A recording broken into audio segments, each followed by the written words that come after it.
YouTube శ్రోతలకు అభినందనలు తెలియపరుస్తూ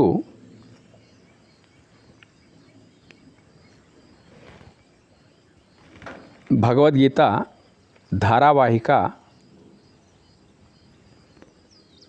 80వ భాగానికి స్వాగతం, సుస్వాగతం. ఈరోజు 9వ అధ్యాయం రాజవిద్య రాజగుహ్య యోగము. అందులోపల 8వ శ్లోకం నుండి ఈరోజు మనం ప్రారంభించుకుందాం. ప్రకృతిం స్వామవష్టభ్య విసృజామి పునః పునః భూతగ్రామమిమం కృత్స్నం అవశం ప్రకృతిర్వశాత్. ప్రకృతికి అధీనమై ఉండుట వలన అస్వతంత్రమైనట్టి ఈ సమస్త ప్రాణి సముదాయమును నేను స్వకీయ ప్రకృతిని అవలంబించి మరల సృష్టించుచున్నాను. ఎప్పటివరకు సృష్టిస్తాడు? ప్రకృతికి అధీనమై ఉండటం వలన. మనం దేనికి అధీనమై ఉన్నాము? ప్రకృతి లోపల అంతర్భాగమైనటువంటి పంచ జ్ఞానేంద్రియాలు, మనస్సు, బుద్ధి, ఇటువంటి ప్రకృతి. ఇది అష్టధా ప్రకృతి అంటారు అన్నట్టు. అష్టధా ప్రకృతి అంటే బయటి ప్రపంచం. ఇక ఈ లోపలి ప్రకృతి ఏంటిదంటే పంచ జ్ఞానేంద్రియాలు, మనస్సు, బుద్ధి, వీటికి అధీనమై ఉన్నాం మనం. ఎట్లా? మనస్సుల ఏ సంకల్పం వస్తే దానిని అనుసరించి మనం బ్రతుకుతా ఉన్నాం అన్నట్టు. దేహమే సర్వస్వం అనుకుంటాం, దేహ తాదాత్మ్యతతో కూడుకొని ఉన్నాము. కాబట్టి నిరంతరం ఈ ప్రపంచమే శాశ్వతం అనుకొని, దృశ్యంనే నమ్ముకొని, దీని వెనక ఏమున్నది అనేటువంటి విషయం వైపు మనం వెళ్ళకపోతే ఇందులోపలనే మనోమయ జగత్తు లోపలే మనం ఉండిపోతున్నాము. కాబట్టి ఇది 15వ అధ్యాయం లోపల వస్తుంది. ఏ సంకల్పంతోని నీవు ఉంటావో అవసాన దశ లోపల ఆ సంకల్పానికి సంబంధించిన జన్మనే మళ్ళీ రావడానికి అవకాశం ఉందన్నట్టు. ఎందుకంటే మనిషి కర్మ చేయడం లోపల స్వతంత్రుడు, ఫలం అనుభవించడం లోపల పరతంత్రుడు అన్నట్టు. కాబట్టి ఏ రకంగా నీ ఉండాలనుకుంటే ఉండు, కానీ దాని ఫలితం అనుభవించడం మాత్రం అనుభవించవలసిందే. ఆ ఫలితం నీ చేతుల్లోప లేదు, కర్మ చేసడే నీ చేతుల్లోపల ఉన్నది. ఇట్లా మనం ఏం చేసుకున్నామంటే జన్మాంతరాల నుంచి ప్రకృతికి అధీనమై ఉండటం వలన, అంటే దేహ తాదాత్మ్యత నుంచి మన ఇంద్రియాలు, మనసు, బుద్ధికే అధీనమై ఉన్నాం మనం. అధీనమై అంటే అవి ఎట్లా చెప్తే అట్లాగే వింటున్నాము. అవి ఆ రకంగానే ప్రతిష్ఠితమై ఉన్నది మనది, దానికి అధీనమై ఉన్నాము. కాబట్టి అస్వతంత్రమైనట్టి నీ కర్మ ఏదైతున్నదో నిన్ను అస్వతంత్రం చేసేస్తున్నది. కర్మఫలం నువ్వు అనుభవించవలసిందే.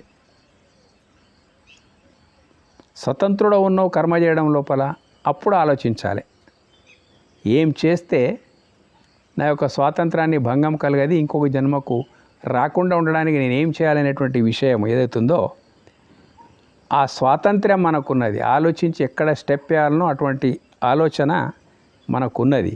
ఆ స్వాతంత్ర్యం ఏదైతుందో దాన్ని వినియోగించుకోకుండా మనసు యొక్క ఆధీనం లోపలికి పోయి ఇంద్రియ విషయ భోగాలే జీవిత సర్వస్వం అనుకున్నప్పుడు వాటి లోపలనే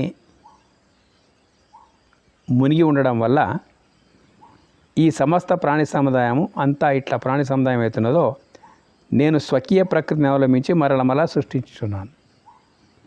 నీకు నీ కర్మల ఆధారంగానే నీకు జన్మ వస్తుంది తప్ప ఎక్కడ జ్ఞానం అనే అగ్ని లోపల కర్మ బీజమైనటువంటి సంకల్పం దగ్ధమైపోతుందో అక్కడ నిన్ను మళ్ళీ పుట్టించడానికి భగవంతుని దగ్గర ఎలాంటి సోర్స్ అంటే ఎలాంటి కారణం ఉండదు అన్నట్టు మొత్తం మీద. అయితే ఎంతవరకు ఇంద్రియ విషయ భోగాల లోపల లీనమై ఉంటావో, ఎంతవరకు మనసు ఆధీనం లోపల నీవు ఉంటావో అది అస్వతంత్రత. మనసు ఏం చెప్తే అది వింటూ ఉంటావు. నేను స్వకీయ ప్రకృతిని అవలంబించి మరల సృష్టించున్నాను. అంటే నా పని ఏంటిదంటే నువ్వు కోరుకున్నది ఇవ్వడము, కోరుకున్న దగ్గరికి పంపడమే నా పని. ఈ కోరిక ఎప్పుడు డ్రాప్ అయిపోతుందో అప్పుడు నేను పంపే సత్తా నా దగ్గర లేదు అని అర్థం అన్నట్టు. కాబట్టి మనకు మరీ జన్మ వస్తున్నదంటే మనసుకు ఆధీనమైపోయినాము. కర్మలు చేయడం లోపల ఉండేటువంటి స్వాతంత్ర్యమును సరిగ్గా వినియోగించుకోలేదు మనం. ఎట్లా, నీవు జ్ఞాన మార్గం లోపలికి రావాలంటే నీ ఇష్టం, నీవు తలంచుకుంటే రావచ్చు. ఋషిమునులంతా తలంచుకొనే వచ్చిండ్రు, తలంచుకోలేదు నువ్వు రావు. రాకుండా ఎక్కడున్నావు అంటే మనసు ఆధీనం లోపల ఉన్నావు అంతే. కాబట్టి అక్కడ భగవత్ శాసనం కూడా నిన్ను ఏం చేయజాలదు. భగవత్ శాసనము కర్మల ప్రకారంగా జన్మనివ్వడమే భగవత్ శాసనం ఉన్నదన్నట్టు. కోరికల ప్రకారం నీ కర్మల ప్రకారం జన్మనివ్వడమే భగవత్ శాసనం ఉన్నది. అయితే ఇక్కడ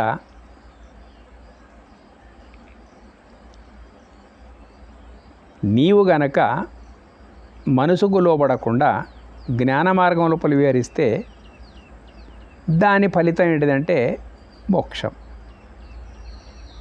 మళ్ళీ ఎందుకు పుడుతున్నాం, మరల సృష్టించున్నాం, మరల ఎందుకు పుడుతున్నాం మనం అంటే పుట్టాలి అనుకున్నాం కాబట్టి, ఏదో పొందాలనుకున్నాం కాబట్టి, ఆ పొందాలనుకున్నది ఆ జన్మ లోపల అయిపోలేదు, ఆ సంకల్పం అట్లాగే ఉండడం వల్ల మళ్ళీ జన్మ లోపల ఆ సంకల్పం యొక్క కొనసాగింపు కొరకు పుడతా ఉన్నాము.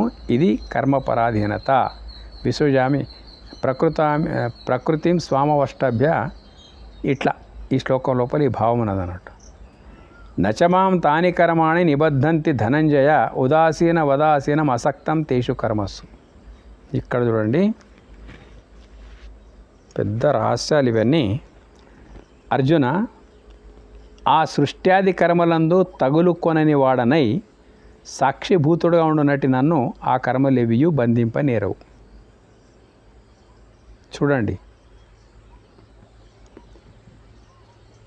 దేవుడి యొక్క స్వప్నమే జీవ జగత్తులంటే కూడా అనవచ్చు మనం.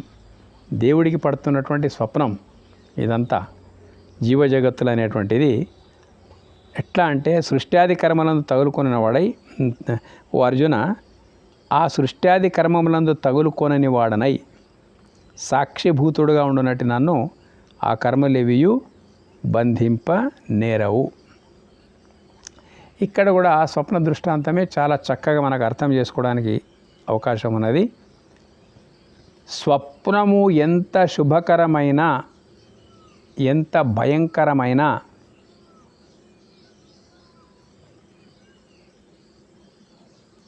స్వప్నం ఉన్నంత వరకు అది ఏమైనా ఉండవచ్చు. స్వప్నానికి కూడా నీవు సాక్షివే.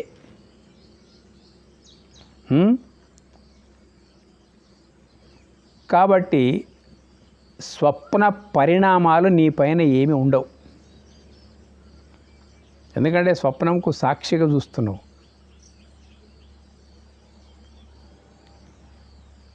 ఆ స్వప్నం యొక్క ఏ పరిణామాలు కూడా అశుభమైన అశుభమైన నీ పైన వాటి పరిణామాలు ఉండడానికి ఎట్లా వీలు లేదో అట్లాగే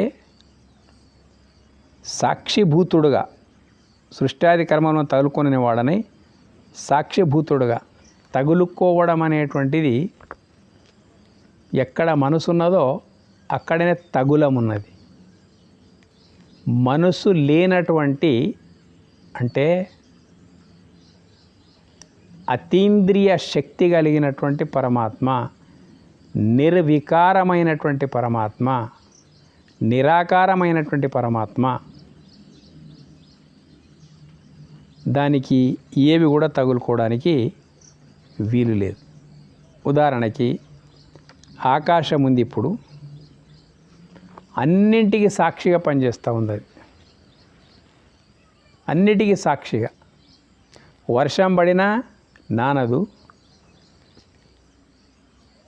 పిడుగులు పడ్డా కాలదు.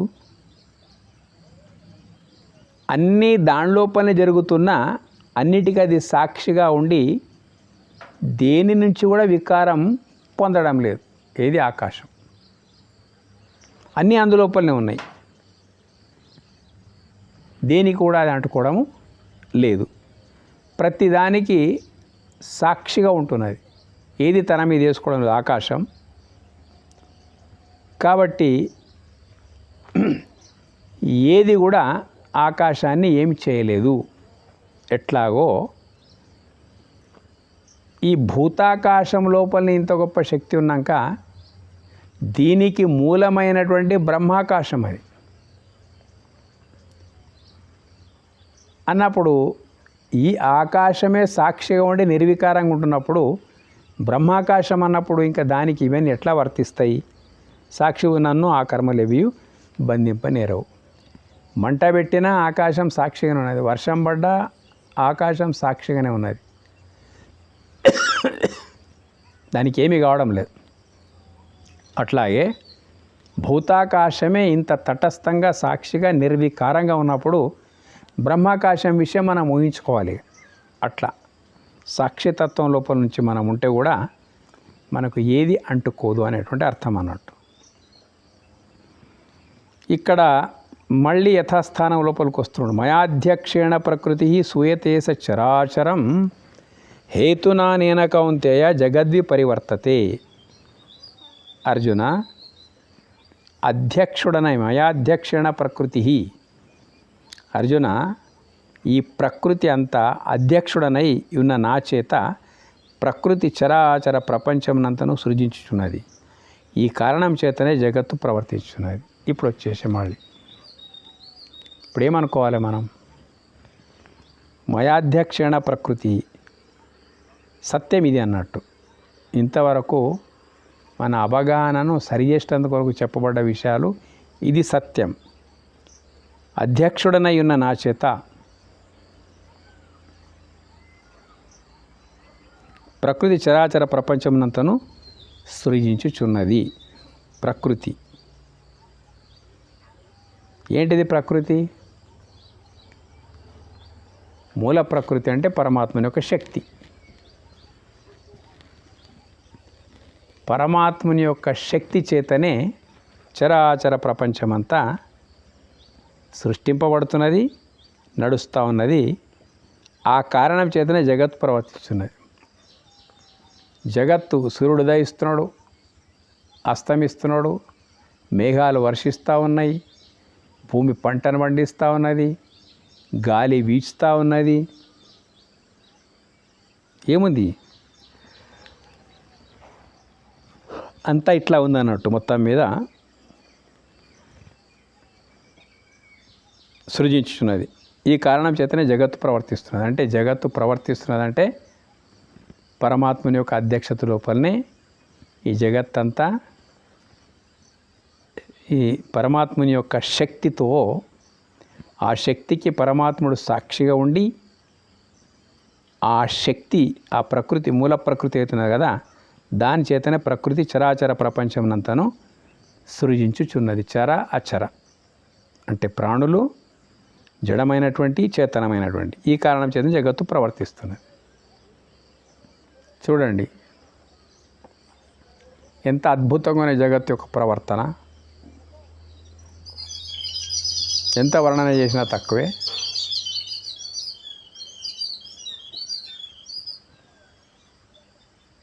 ఇప్పుడు